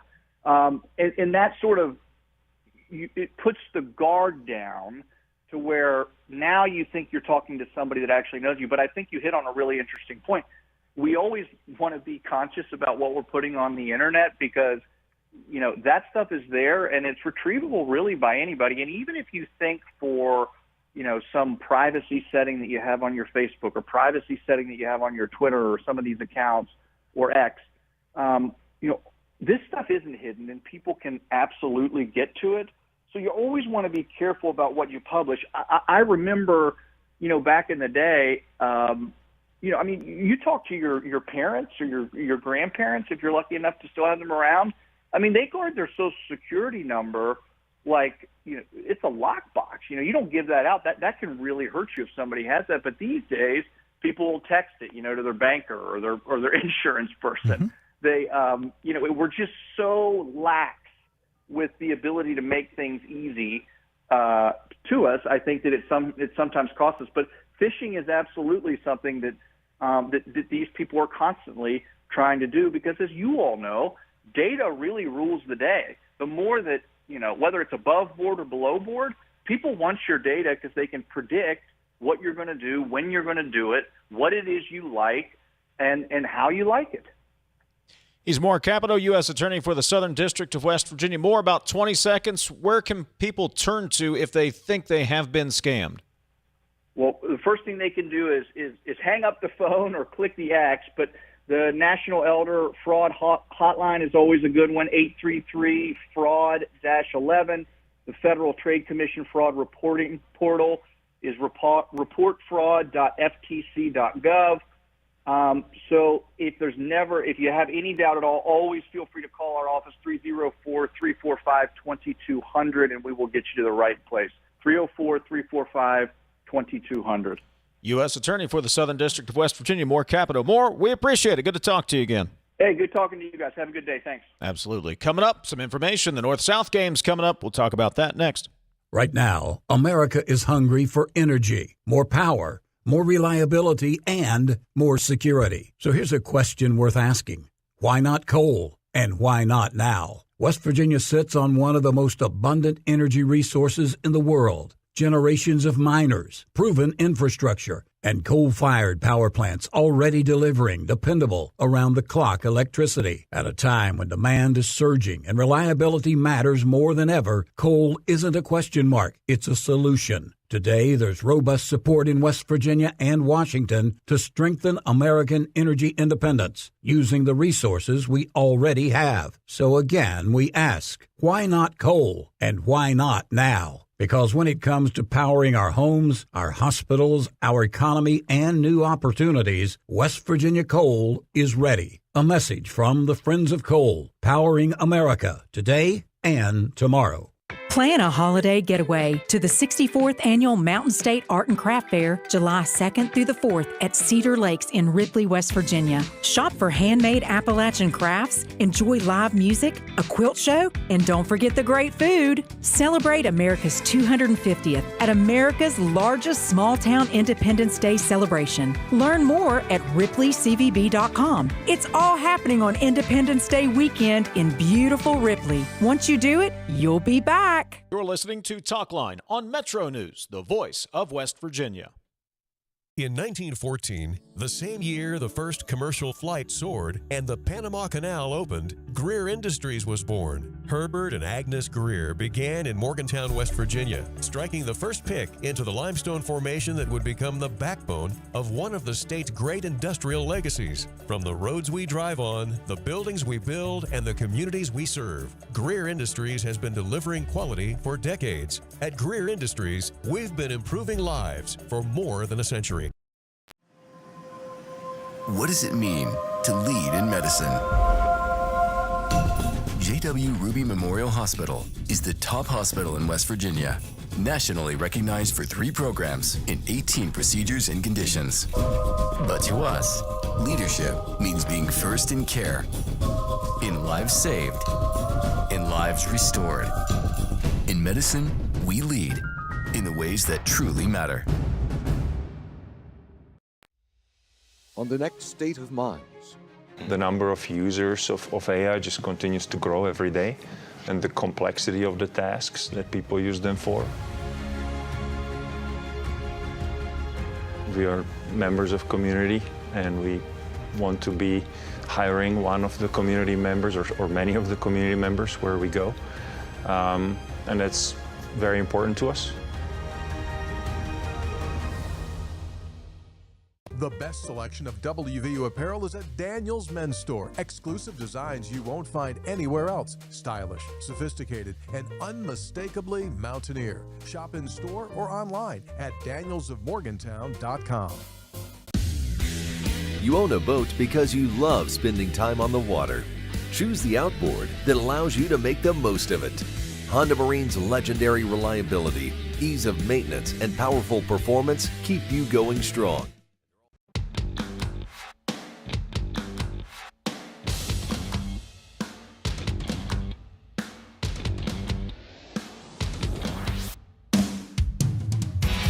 MetroNews Talkline is presented by Encova Insurance, encircling you with coverage to protect what you care about most. Visit Encova.com to learn more. If you need a little football to scratch that itch over the summer, we've got the North-South All-Star football game coming up. It'll be Saturday at South Charleston High School. Kickoff is set for noon. One of the co-directors of this year's event is Shann Elkins. He joins us on MetroNews Talkline this morning. Shann, good morning. Good morning. Are players on or at camp? It's kind of like a training camp this week to get everything set. So the players on site, are they ready to go? What do you got planned for them this week? Yeah. They came in on Sunday, checked in. We had a great day, practice yesterday, and we're halfway through today. The weather got after us a little bit last night, but man, the next 3 days and it looks like game day is going to be just absolutely beautiful for this time of year, and we're excited, and our kids are excited. We've got a lot of things planned this week. They're going to go do the traditional things that we always do, which is swim one night, go bowling another night, and to go to the movies one night. But there's a couple events that are. One event is really new. They're going to go interact with legislators and the governor and get to tour the governor's mansion and tour our Capitol. That's a new event that we've got in the afternoon on Wednesday. We're looking forward to that, and I know our kids are. That'll be a great experience for them, and the interaction with those legislators will be an added bonus. So on Friday, our annual event for our Hall of Fame, we have 5 new Hall of Fame guys going in, and Mark Martin helped assist with that, and he's done a great job setting that up. And that'll happen on Friday, and all of our kids will be in attendance for that. So it's a pretty packed event, and we'll be ready to go on Saturday with kickoff at noon. So this is fabulous. First off, let me say, I love how you're making this more than just football. You're introducing these young men to state leaders, because these young men will be our state leaders one day, and it's still about making young men and propelling them and preparing them for life. So that's great. Talk to us about the fact that this is bragging rights, right? I mean, these guys, it's a big part of the deal, and it's bragging rights. How important is it to the players? It's extremely important. It's a north-south thing, and we've got a great mix of kids from all over the northern part of the state and all over the southern part of the state. And they know each other. They're on social media together. They've played against each other. So, and two, it's one last opportunity for those kids to play high school football and to do it on the biggest stage that they're going to see. WCHS and WTOV and Wheeling do such a great job for us, and as well as their social media sites. The Facebook last year, Facebook Live for on Channel 8 down here in WCHS, we had over 60,000 views. So it's a great event, and our kids are going to get some much needed exposure, and they're excited about that. And it's just everybody can remember when they were 18 and playing sports, and when you get the opportunity to play in front of a great crowd that we've had past couple of years, and then also to additionally be able to see yourself on TV and have people talk about that, it's just a little added bonus to that rivalry factor that you were mentioning. Well, like you said, Shann, it's one more chance, and you don't realize how important that opportunity is until you don't have any more opportunities. It's one more chance to play football. And for, high school football junkies like myself, it's one more chance to see some of the great talent that we've been able to watch and follow over the last several years. It's one more chance, and that's what North-South always represented to me. Yes, that's exactly right. Some of these kids are going to get the opportunity. They're lucky enough that their talent's going to give them the opportunity to play at the college level, but it's still not high school, Mm-hmm. and it's hard sometimes for people to understand that high school is such a unique opportunity, and you're together for 4 years, and those are lifelong friends that you're going to make, and it's just like you said, it's another opportunity just one more time to be able to do something that you love doing. Kickoff is noon on Saturday at South Charleston High School. It's the annual North-South Football Classic. I know the guys on Sportsline will be talking much more about this all week long. Shann, appreciate you coming on this morning, and best of luck with this year's event. We appreciate you having us, and thanks very much. Absolutely. Shann Elkins, one of the co-directors of this year's North-South Football Classic. Again, kickoff is noon on Saturday at South Charleston High School. Take a break. We'll wrap up the Monday edition of Talkline right after this. For over 30 years, High Technology Foundation has been committed to building a stronger West Virginia. Our mission, economic diversification. By fostering innovation and supporting tech initiatives, we pave the way for a brighter future. From cutting-edge research to tech-driven solutions, we're transforming the landscape. Join us in creating opportunities and driving progress. Let's build a diverse economy together. Visit WVHTF.org. High Technology Foundation, shaping West Virginia's future. Picture a community where every space tells a story. Those are the communities we're designing at ZMM Architects and Engineers. With a blend of creativity and technical expertise, we design spaces that inspire, innovate, and ignite change. From cutting-edge educational facilities to community-centric gathering spaces, we're committed to improving lives through design. Let us help you shape a brighter future for generations to come. Because at ZMM, it's more than architecture. It's about building your legacy. You're listening to Talkline on Metro News, the voice of West Virginia.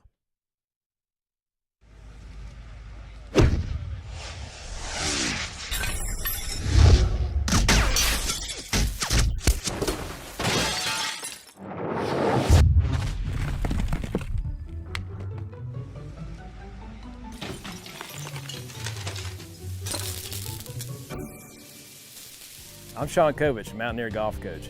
When disaster strikes your home, business, or golf game, call the restoration company the Mountaineers call. Panhandle Cleaning and Restoration. What does it mean to lead in medicine? J.W. Ruby Memorial Hospital is the top hospital in West Virginia, nationally recognized for 3 programs and 18 procedures and conditions. But to us, leadership means being first in care, in lives saved, in lives restored. In medicine, we lead in the ways that truly matter. Leading the efforts to build a stronger West Virginia, the High Technology Foundation has a proven plan to strengthen and diversify our state's economy. The I-79 Technology Park's high-capacity infrastructure continues to attract advanced federal operations that are driving economic growth. This keeps our young, educated residents in the state and brings West Virginians home. The High Technology Foundation, building a stronger West Virginia. Learn more today at WVHTF.org. Longer days, warmer drives, and better deals at Dan Cava GMC. Hit the road in one of our new luxury GMC Acadias. Take your pick from our massive selection. Now up to $5,500 off select new Acadias and 3.9% for 60 months. The great deals continue with our large selection of quality pre-owned vehicles. All this and more at Dan Cava GMC in Bridgeport. Shop the world.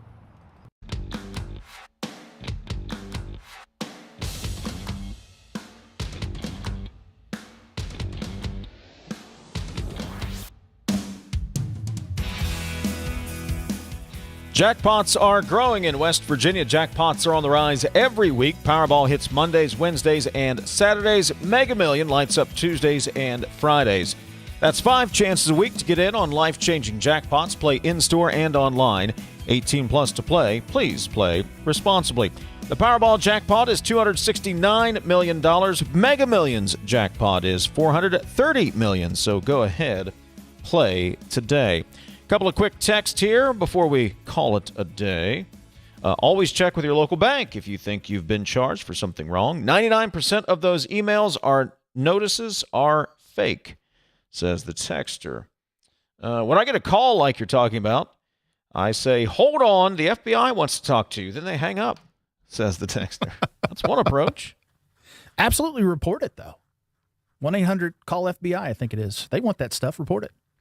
304 Talk 304. When they build a ballroom in the hills of Preston or Tucker County, will Dave care? Asked the texter. Well, I might care more about that.